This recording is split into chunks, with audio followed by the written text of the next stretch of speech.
We're here to talk about how I use the Model 12 in my studio and how I've been using it for the last 4 years.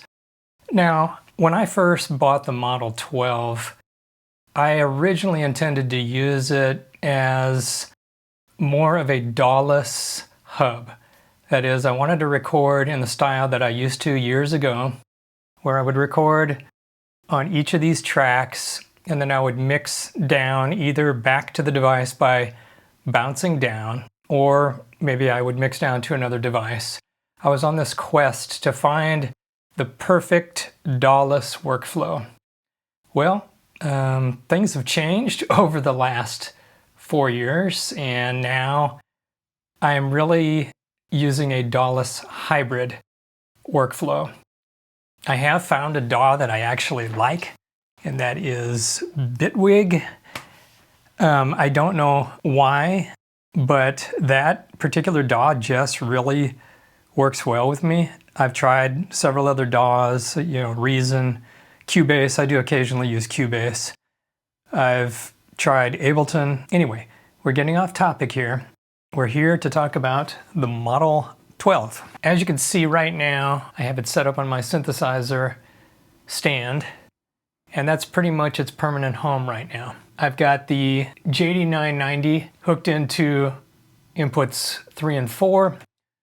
I've got the ASM Hydrosynth hooked into inputs 5 and 6, and I have the DSI Polyevolver hooked into inputs 7 and 8 right now. I own a lot of other synthesizers, but this is just the synthesizers that I currently use today, more than any other synthesizers. So looking around to the back now, you can see how I have things plugged in. I've got my 3 synthesizers that are plugged into it now, plugged in stereo left and right. I also have the MIDI in and MIDI out jacks in conjunction with this MIDI patcher right here. So I can use MIDI coming from my DAW through the Model 12 as a MIDI interface. That goes out into the MIDI patcher, and then I can use my DAW to control any of these synthesizers, and also I use the MIDI in on the Model 12 so I can send signals that are coming from these synthesizers and record them on separate MIDI tracks in the DAW if I want to, and then I can send the signal back out to actually play these instruments. Another thing that you're going to notice here is that I have in front of me a pair of speakers. I have these speakers right now wired into the sub outputs of the Model 12. That way I can control the volume of these speakers with the sub instead of the main.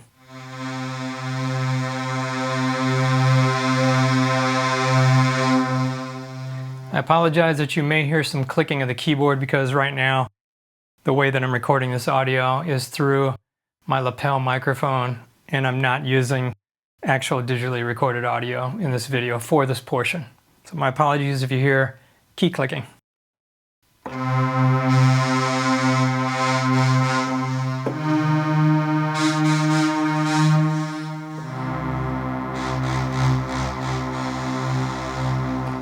Because the Model 12 is of course a mixer, I have it where I've got 2 keyboards playing at the same time. The Polyevolver is actually sending its signal through the MIDI patcher into the JD990, so you're hearing both patches right now. I'm going to turn down the JD990. So right now you're only hearing the Polyevolver.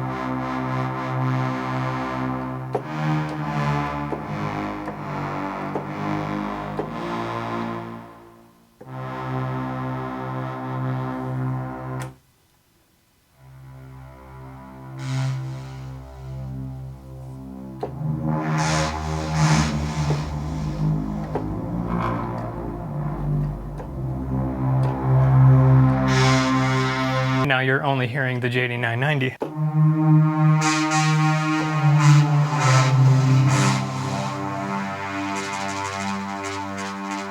It's very sensitive to the aftertouch. That's why you're hearing that kind of shrill sound. Now the reason I have these speakers set here is because while I'm playing with these synthesizers, I want to have a stereo image coming right at me. I like to have different keyboards plugged in at the same time going through this mixer so I can hear what they would sound like together. It makes more complex and interesting sounds. That's not the only speakers that I have connected to the Model 12. I told you that I use the sub out for these two speakers, but I use the main for the speakers that are right in front of me when I'm sitting at the computer. That way I have a stereo image while I'm looking at my computer or while I'm looking at the keyboards. I realized that I could use headphones to accomplish the same thing, but I found that whenever I use headphones, after a while I get what they call ear fatigue. You know, so if you're doing a long session, your ears don't actually pick up frequencies as well as they did at the beginning of the session because they get fatigued. So now we're going to go ahead and use this as a standalone recorder. Even though I don't work completely DAW-less, there's times whenever I'm just jamming on my keyboards, maybe I'm doing some sound design and there's a really interesting sound and I just want to capture that moment while the inspiration is inside. So all you have to do for that is hit record. But before we hit record, we want to go ahead and create a new song inside the Model 12. We're going to go to Menu, Song, New. Going to keep the default name NKS. That has nothing to do with Native Instruments. Those are my initials. But I do want to change it to 48 kilohertz 24-bit. That's what I record in. You don't have to record with that resolution if you don't want to. Hit OK. Okay, we have a new song.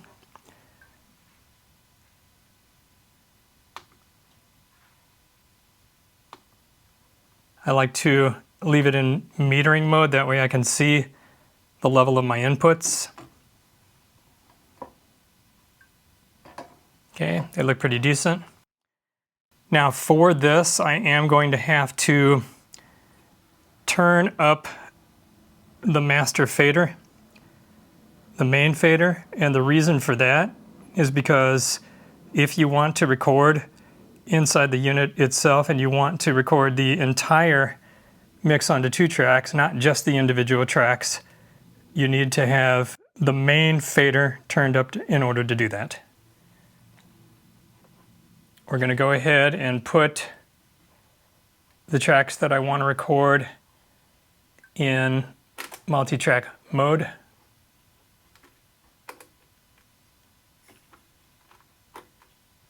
And then we're going to arm the tracks that I want to record.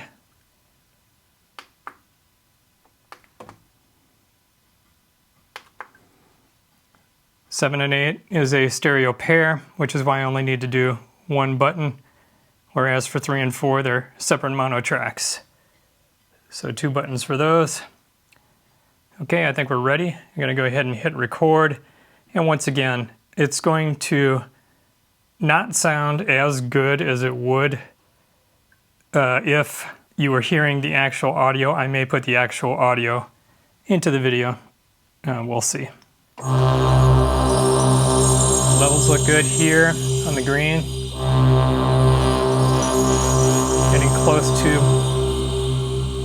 Getting close to 0 decibels. And now we hit record.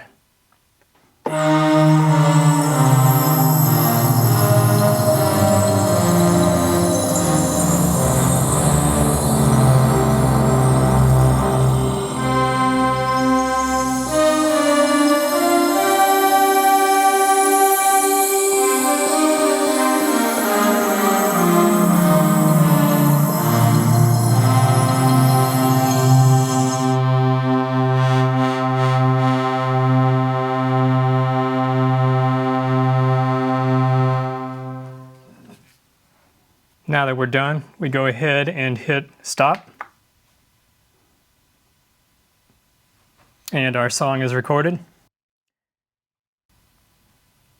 We go ahead and disarm the tracks, leave it in multi-track mode for those tracks, otherwise you're not going to hear them play back individually, and hit play.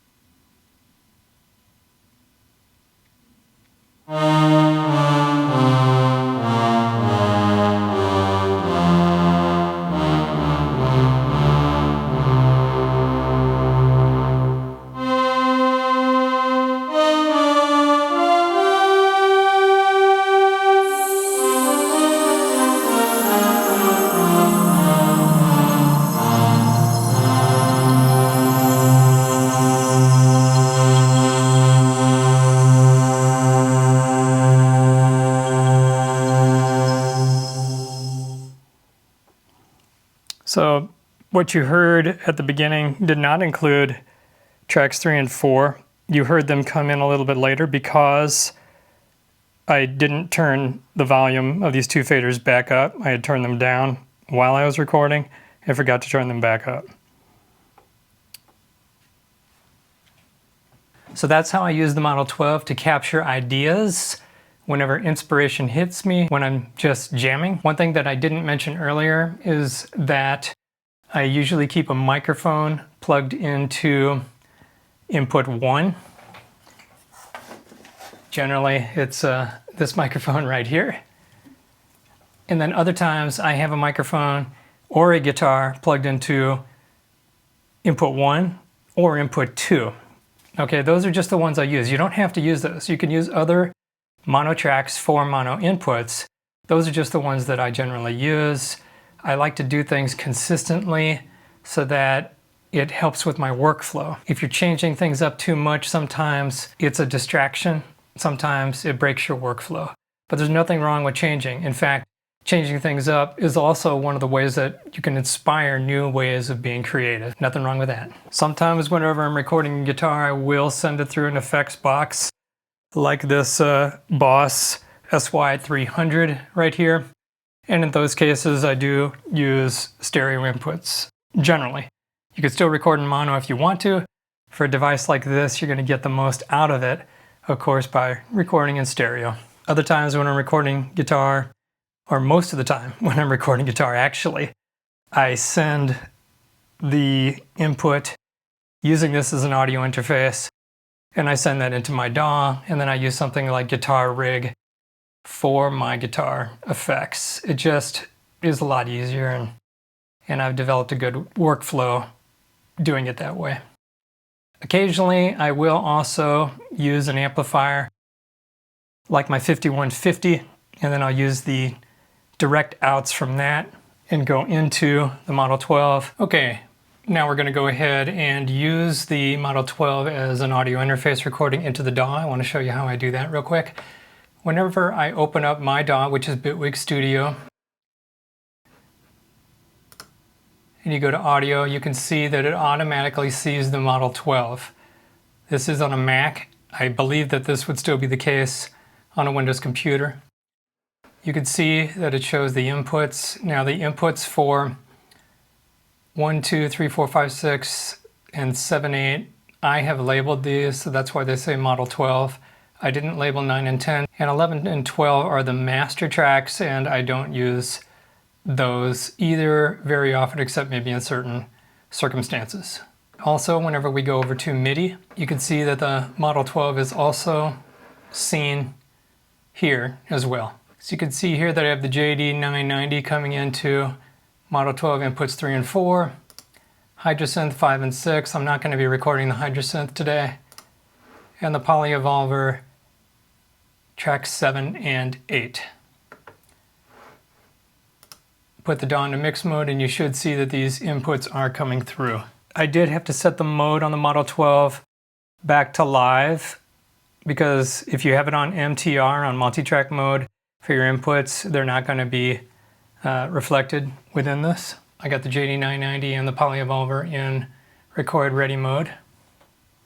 So you can see that they do have audio coming in. it's also important for you to know that whenever you are using this as an audio interface, you want to go ahead and turn down these faders right here. You don't have to, but what you're going to have is twice the sound coming out of your speakers.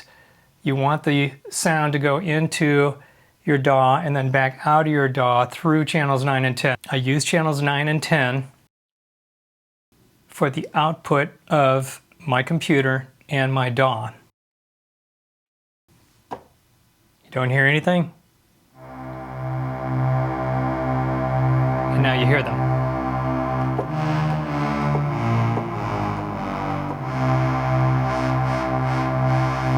Usually when I'm recording at my desk, I would go ahead and turn down the sub, which is these two speakers right here. But I'm going to go ahead and leave them up because since I'm recording audio into my lapel microphone and it doesn't sound that great, this will help it be a little bit more balanced. Okay, instead of recording clips, I'm going to record onto the arranger track. It doesn't really matter how you do this. I don't want to record the hardware instrument right now. So let's turn that off. I do want to hear this one clip that I have, which is going to serve as a metronome.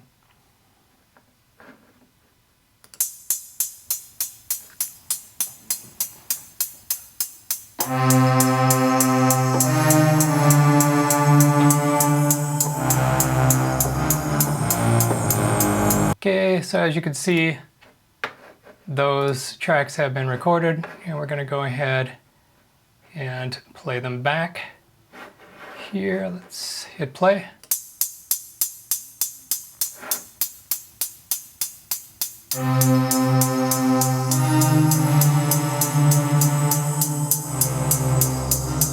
Okay, we're going to go ahead and mute those two tracks because what I'm going to do now is I'm going to record a clip using the MIDI inputs of the Model 12 that will send a MIDI signal into my DAW, into the hardware instrument. I have the hardware instrument inside Bitwig set up to record. I'm going to be able to hear that playing through the DAW because I have the return set to tracks 7 and 8, which is the tracks that are used by the Model 12 for the polyevolver. Okay, make sure everything's good. You can see that there is a yellow dot that appears here that shows that we are getting MIDI in this case channel 1, coming through the Model 12 and into the DAW. So let's go ahead and record the notes.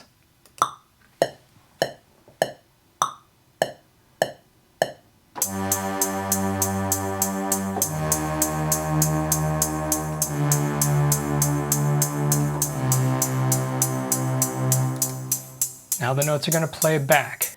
On here, something I forgot to do earlier is set the MIDI out going into the MIDI patcher so that it goes back into the polyevolver. So I'm going to go ahead and do that right now. All right, so the way I have this wired up, we have input 1, which is coming from the output, the MIDI output from the Model 12, going into output 4, which is going to the input of the polyevolver. I know that's kind of confusing, but if you've worked with the MIDI for a while, you probably have some understanding of this. Okay, now I'm going to go over to the DAW, and it's sending the notes out now into the polyevolver.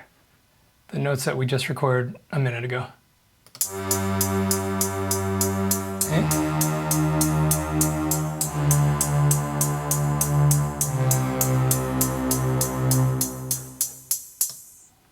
All right, there you have it. That is how I use the Model 12 as a MIDI interface. I've just described for you how I generally use the Model 12.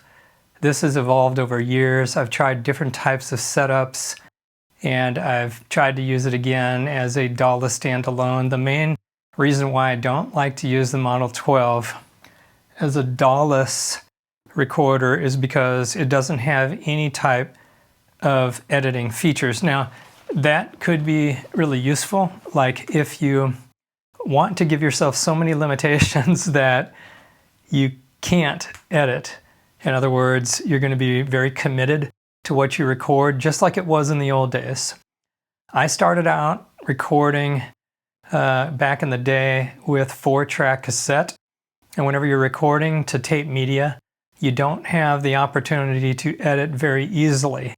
Now, the term cut and paste, I believe, actually originates from the days whenever they would actually cut pieces out of the tape and then paste them into other pieces of the tape physically with scissors or a knife. So the Model 12 does not have built-in cut and paste features for editing. You have to export your individual tracks into a DAW so that you can cut and paste them. Now, you could use another type of recording device, like some of the other multi-track recorders that I have that do offer editing capabilities, but the DAW is just so much easier and so much faster. I don't typically use the onboard effects that are in the Model 12. The one knob compression does work pretty well, but I just normally don't need to use it. I don't use the onboard EQ